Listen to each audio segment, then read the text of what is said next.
لو انت بتخاف ما تتفرجش على الفيديو ده. قصة النهاردة مش لأي حد، لأن هي عن واحد من أخطر السحرة اللي مروا على العراق. سحره ما كانش عادي، وياما ياما ناس عانت من السحر ده. الدولة عدمته، بس هل يا ترى فعلا مات؟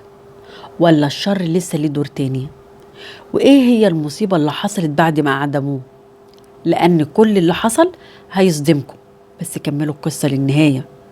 وقبل ما نبدأ، أكون متشكرة جدا جدا لو اشتركتم في القناة وفعلتم الجرس عشان يوصل لكم كل فيديوهاتنا، وكمان تدولنا لايك وتقولنا في التعليقات رأيكم ايه في القصة. نقول بسم الله. قصتنا النهاردة حصلت في التسعينات في محافظة من محافظات العراق. كان في ساحر خطير، كان عنده سر في السحر مفيش حد قدر يعرف السر ده. قوة خارقة كانت بتحقق له كل حاجة هو عايزها وأي حاجة هو عايزها. كان مسخر واحد من ملوك الجن، وكان قادر يسيطر عليه، وكمان كان قادر يحقق له كل رغباته. بس مفيش شر بيدوم. في أيام السحر الأخيرة كان بلغ أعلى مستويات للشر ممكن حد يتخيله، وكمان كان بيفسد في المدينة اللي هو عايش فيها. فما كانش في حل غير القبض عليه من كتر شكاوي الناس اللي ياما عانت من شر السحر ده. هنا قررت الحكومة إنها تتدخل من كتر بلاغات الناس. كان في ضابط عراقي هو اللي صمم يقبض عليه، اسمه محمود. بعد ما طلع مذكرة بالقبض على الساحر، راح مع الضابط محمود قوة من الشرطة. وكان في الليل اتحركت القوة ووصل قدام بيت الساحر. بيحكي الضابط محمود وبيقول: وصلت الدورية قدام بيت الساحر ومعايا قوة من الشرطة، ونزلنا كلنا من العربيات، مشينا ناحية باب البيت بحذر وبهدوء شديد. كان شكل البيت من بره قديم ومرعب ومخيف. كان الباب خشب. ضربنا الباب بقوة، انفتح ودخلنا بيت الساحر. كان البيت شبه مظلم، يعني كان في نور خفيف كده، نور لونه أحمر. وكان متعلق على جدران البيت مجموعة من الحيوانات المتحنطة. وكان كمان في جثث حيوانات طرية طرية شوية، يعني كلاب وقطط وفراخ لونها اسود، ورؤوس ديابة وطاووس. والغريبة أكتر، كان في عيون غريبة متعلقة على الحيطة، وكان في كمان عظم كتير قوي. كان النور الأحمر الخفيف ده متسلط على الحيوانات. كان منظر مرعب ومخيف قوي وبشع بكل ما تتصوروا. ريحة المكان بقى كانت وحشة جدا، ريحة معفنة كأن حد ميت. وفيه حشرات بكل أنواعها كانت منتشرة في المكان كله. بصيت للقوة، كانوا كلهم مرعوبين من المنظر والخوف. كان الخوف بيسيطر عليهم، لأن عمرنا ما شفنا منظر مرعب ومخيف زي ده. كان واضح قوي إن الساحر خطير جدا. دخلنا في البيت المرعب شوية كمان، وصلنا لطرقة مشينا فيها لآخرها. لغاية دلوقتي ما شفناش الساحر خالص ولا أي بني آدم واحد. بس في نهاية الطرقة كان في باب أوضة كبير مقفولة، وكان متعلق على الباب جماجم بشرية. والجماجم دي كانت صغيرة، والواضح إن هي كانت لأطفال صغيرين في السن. طبعا الساحر كان موجود جوه الأوضة. بس قبل ما ندخل الأوضة قربت ودني كده من الباب على أمل إن أنا أسمع أي حاجة جوه الأوضة. بس اللي سمعته كان مش طبيعي خالص. الصوت اللي أنا سمعته كان بيشبه صوت التعابين. كان الصوت عالي قوي ومخيف جدا. وكنت أنا والقوة كلها قلبنا بقى يدق بسرعة من الخوف، ووشنا كلنا كان أصفر من الرعب. شوية وبدأ صوت عالي قوي، صوت زي الحوت الأزرق كده. الصوت كان عالي جدا وكلنا سمعناه. مش قادر أقول لكم على الخوف والرعب اللي دب فينا كلنا. كل ده بره الأوضة، أما لما ندخل جوه الأوضة هيكون فيها إيه؟ وقبل ما نضرب الباب علشان نفتحه سمعنا صوت ضحك عالي جدا جاي من جوه الأوضة. طبعا كان الصوت الضحك ده كان للساحر. وقال من ورا الباب: أنا عارف إنكم هتيجوا النهاردة، بس قبل ما تفتحوا الباب افتكروا كويس قوي ان مش هيكون في اي مجال للتراجع. الجحيم اللي هتشوفوه بعد ما تفتحوا الباب هيكون مرعب. بعد ما قال كده بصيت للقوة اللي معايا وقلت لهم ما تخافوش، وضربت الباب بقوة، بس الباب كان مقفول. وقلت للقوة اللي معايا يكسروا الباب، وضربوه جامد جدا وفضلوا يضربوا فيه لحد الباب ما انفتح. ودخلنا أوضة الساحر، واللي شفناه كانت حاجة مفيش عقل يقدر يتخيلها.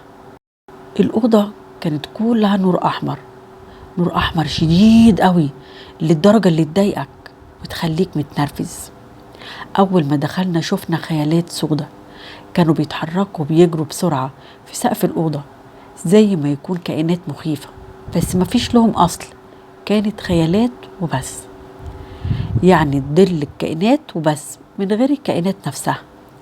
الساحر كان قاعد على الأرض ومفتح عينيه جامد جدا، واللون الأحمر كان مغطي عيونه برعب، وهو بيضحك ضحكة غريبة جدا ومرعبة في نفس الوقت. كان تقريبا مش لابس هدوم، يعني حاجة خفيفة كده ساتر بيها نفسه. كان جسمه ضعيف جدا. الحيطة كانت مليانة بحاجات عليها مية، لا حاجات غريبة كده، وعليها عظم حيوانات متحنطة وحاجات تانية كتير قوي مش هقدر اوصفها لكم خالص من بشاعتها. كان في زي حلة من الفخار قدام الساحر، واللي كان موجود فيها مش عارف اذا كان مسموح لي اقوله ولا لا، بس انا هقوله لكم. كان فيها ايه؟ بس لو قلبك ضعيف انصحك تقدم الفيديو 5 ثواني.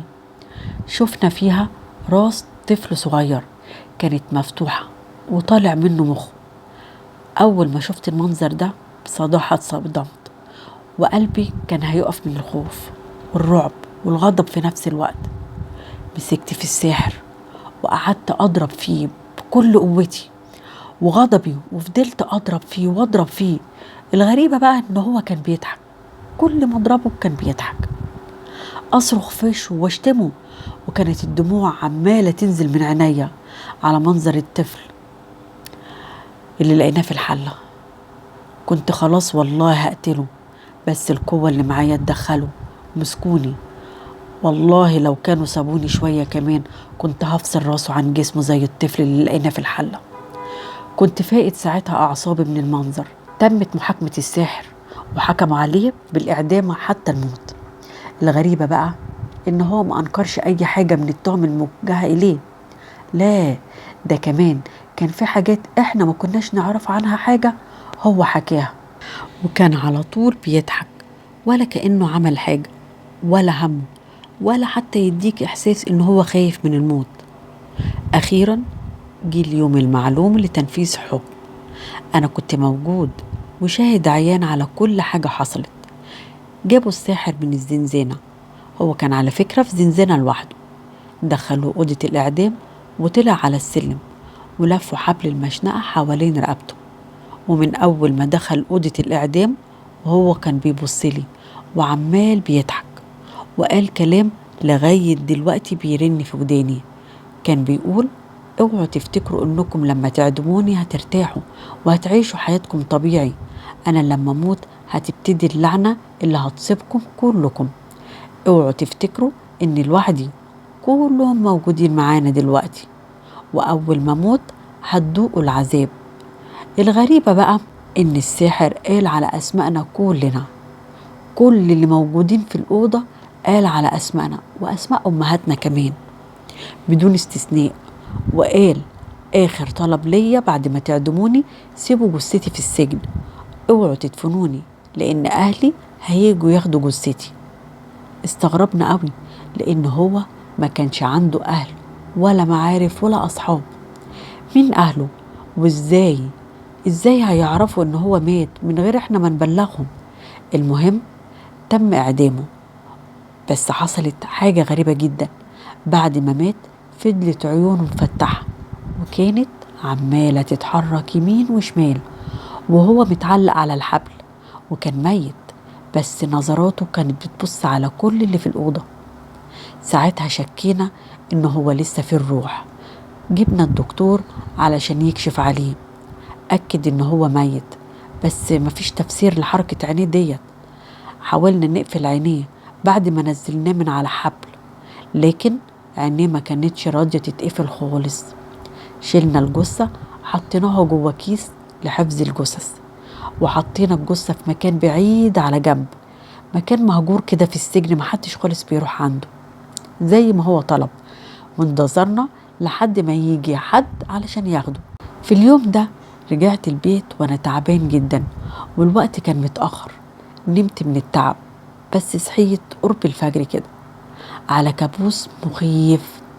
الساحر اللي مات لقيته جاي عند بيتي وقتل كل أسرتي، مراتي وبناتي الاتنين، فاطمة ورؤية. قلت ده مجرد حلم وما خدتش في بالي بصراحة.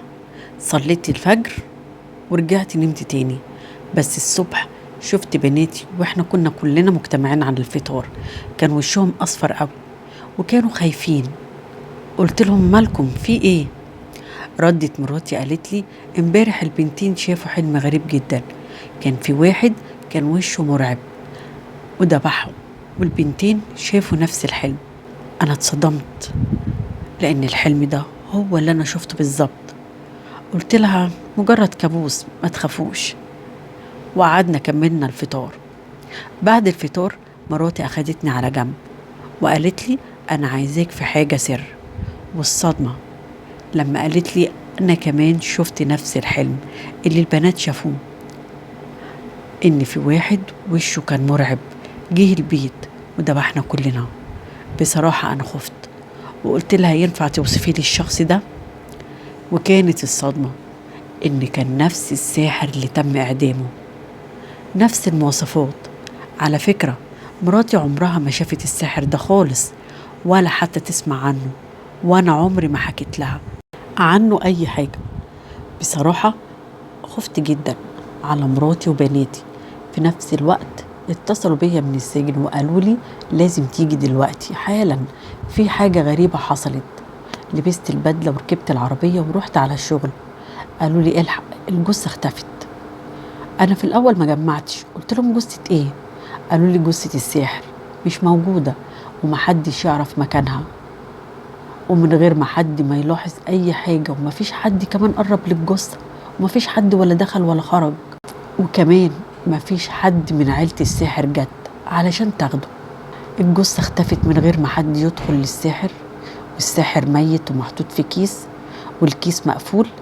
ازاي يختفي؟ وبدأت حاجات غريبة قوي قوي تحصل في السجن. مثلا الحراس اللي في شفت الليل كانوا بيقولوا انهم شافوا الساحر ماشي في السجن وهو بيضحك بصوت عالي جدا، لكن مفيش حد قدر يقرب منه. المساجين كمان ابتدوا يترعبوا من اللي كانوا بيشوفوه. شافوا راجل وشه بشع بيبص عليهم بالليل وهو بيضحك ضحكة مرعبة. وبعض الحراس شافوا في مكان السجن كان مكان مهجور محدش خالص بيروحه، شافوا نور أحمر خفيف قوي، ولما قربوا المكان النور ده كان فيه نفس اللي كان في أوضة الساحر من دم وعظم وشموع وأدوات السحر وغيرها وغيرها. وفضل الحراس يشوفوا الضوء ده كل يوم لحد ما جه يوم وشموا ريحة غريبة قوي، ريحة عفن وحشة قوي قوي. وفضلوا يتبعوا الريحة لحد ما لقيوا إن الريحة كانت جاية من الأوضة اللي كان محبوس فيها الساحر. والمفاجأة بقى لقوا جثة الساحر كانت موجودة، بس ما كانتش على حالتها، كانت حالتها سيئة جدا مرعبة وبشعة. كانت الجثة متقطعة لأجزاء كتير قوي، وبطنه كانت طالعة لبره زي ما يكون في حد هو اللي عمل كل ده. بس الأكيد إنه ما كانش كائن بشري، اللي عمل كده في الجثة مش كائن بشري. أخدنا اللي باقي من الجثة ودفناه، ومن يومها اختفت كل الأحداث الغريبة دي، واختفى شر الساحر للأبد. لحد دلوقتي أنا ما عنديش تفسير منطقي للي حصل، ودي كانت النهاية. أتمنى يا رب تكون أعجبتكم ونالت رضاكم. ما تنسوش تقولوا لي رأيكم في التعليقات، ونشوفكم بقى في الحلقة الجاية إن شاء الله. والسلام عليكم ورحمة الله وبركاته.